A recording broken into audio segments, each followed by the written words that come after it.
پابندیاں، ممنوعات، مکروہات اور دم۔ احرام کی پابندیاں۔ نیت اور تلبی پڑھتے ہی احرام کی پابندیاں شروع ہو جائیں گی۔ مرد حضرات اپنا سر اور چہرہ اور خواتین صرف چہرہ سوتے جاگتے، چلتے پھرتے ہر وقت کھلا رکھیں۔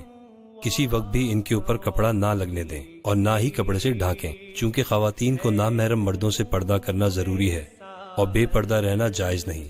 لہٰذا خواتین دوران احرام نامحرم مردوں کے سامنے بلا عذر معتبر چہرہ بھی نہ کھولیں۔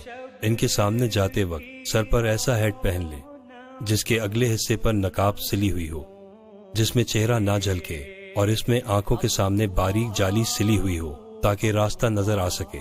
اس ہیٹ کی ٹوپی پر برقع اوڑھیں، برقعے کی نقاب پیچھے کر لیں اور باقی جسم برقعے سے ڈھانپیں اور چہرے کے سامنے ہیٹ کی نقاب لٹکا لیں۔ اس طرح پردہ بھی ہو جائے گا اور نقاب بھی چہرے سے دور رہے گی۔ احرام باندھنے کے بعد بعض چیزیں ممنوع ہو جاتی ہیں، بعض مکروہ اور بعض جائز۔ اس کی تفصیل معلم الحجاج اور عمدۃ المناسک میں ہے، یہاں بقدر ضرورت ان کا خلاصہ بیان کیا جا رہا ہے۔ احرام کی ممنوع باتیں۔ احرام کی حالت میں بعض امور کا ارتکاب ممنوع ہے، ان کے کرنے سے گناہ بھی ہوتا ہے اور جرمانہ بھی واجب ہوتا ہے۔ چنانچہ بعض صورتوں میں دم واجب ہوتا ہے، یعنی قربانی واجب ہوتی ہے، اور بعض صورتوں میں صدقہ واجب ہوتا ہے، اور بعض صورتوں میں صرف گناہ ہوتا ہے۔ دم وغیرہ واجب نہیں ہوتا۔ اگر ایسی غلطی ہو جائے تو معتبر اہل فتویٰ علماء کرام سے اس کا حکم دریافت کر کے عمل کریں یا معتبر کتابوں میں دیکھیں۔ یاد رہے، ان امور کا کرنا گناہ تو ہے ہی، اس سے انسان کا حج و عمرہ بھی ناقص ہو جاتا ہے، اس لیے ممنوعات سے بچنے کا خاص اہتمام کرنا چاہیے۔ ممنوع امور یہ ہیں: احرام کی حالت میں مرد حضرات کو سلے ہوئے کپڑے پہننا منع ہے، اور ایسا جوتا پہننا منع ہے جس میں پیر کی پشت کی درمیانی ابھری ہوئی ہڈی چھپ جائے۔ البتہ خواتین سلے ہوئے کپڑے پہنی رہیں اور انہیں ہر قسم کا جوتا استعمال کرنا بھی درست ہے۔ احرام کی حالت میں مرد حضرات کو سر اور چہرے سے اور خواتین کو صرف چہرے سے کپڑا لگانا اور ان کو کپڑے سے ڈھانکنا منع ہے۔ سوتے جاگتے ہر وقت ان کو کھلا رکھیں۔ احرام کی حالت میں جانگیاں پہننا جائز نہیں، نیز سر اور چہرے پر پٹی باندھنا بھی درست نہیں۔ خوشبودار سرما لگانا منع ہے، البتہ بغیر خوشبو کا سرما لگانا جائز ہے، لیکن نہ لگانا اس کا بھی افضل ہے۔ خوشبودار صابن استعمال کرنا منع ہے۔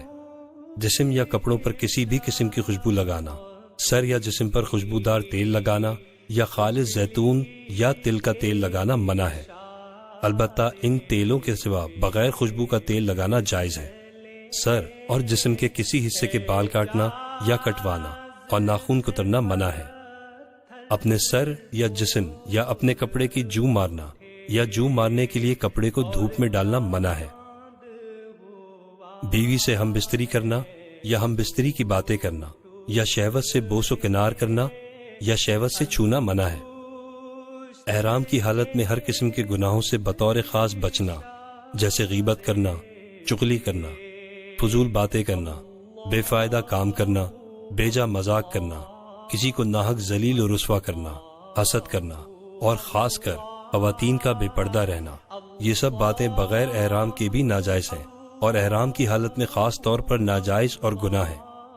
حالت احرام میں لڑائی جھگڑا کرنا یا بیجا غصہ کرنا بڑا گناہ ہے، اس سے بطور خاص بچنا چاہیے۔ بعض حجاج اس گناہ میں بہت مبتلا نظر آتے ہیں۔ مکروہ باتیں۔ احرام باندھنے کے بعد بعض امور کا ارتکاب مکروہ اور گناہ ہے، ان سے بچنے کا اہتمام کرنا چاہیے۔ اگر غلطی سے ارتکاب ہو جائے تو توبہ و استغفار کرنا چاہیے، لیکن ان میں کوئی جرمانہ واجب نہیں۔ مکروہ امور یہ ہیں: لونگ، الائچی اور خوشبودار تمباکو ڈال کر پان کھانا مکروہ ہے، لیکن سادہ پان کھانا جائز ہے۔ جسم سے میل دور کرنا اور جسم کو بغیر خوشبو کے صابن سے دھونا مکروہ ہے۔ سر اور داڑھی کے بالوں میں کنگھا کرنا بھی مکروہ ہے۔ اگر بال ٹوٹنے اور اکھڑنے کا خطرہ ہو تو سر کھجانا بھی مکروہ ہے۔ ہاں، آہستہ کھجانا کہ بال اور جو نہ گرے جائز ہے۔ اگر احرام کی چادریں تبدیل کرنی ہوں یا خواتین کو کپڑے بدلنا ہوں تو ان میں کسی قسم کی خوشبو بسی ہوئی نہیں ہونی چاہیے۔ خوشبودار میوہ اور خوشبودار گھاس سونگھنا اور چھونا مکروہ ہے، اور خوشبو کو چھونا اور سونگھنا بھی مکروہ ہے۔ البتہ اگر بلا ارادہ ناک میں خوشبو آ جائے تو کوئی حرج نہیں۔ خوشبودار پھول سونگھنا یا ان کا ہار گلے میں ڈالنا مکروہ اور منع ہے۔ خوشبودار کھانا بغیر پکا ہوا مکروہ ہے، البتہ پکا ہوا خوشبودار کھانا مکروہ نہیں۔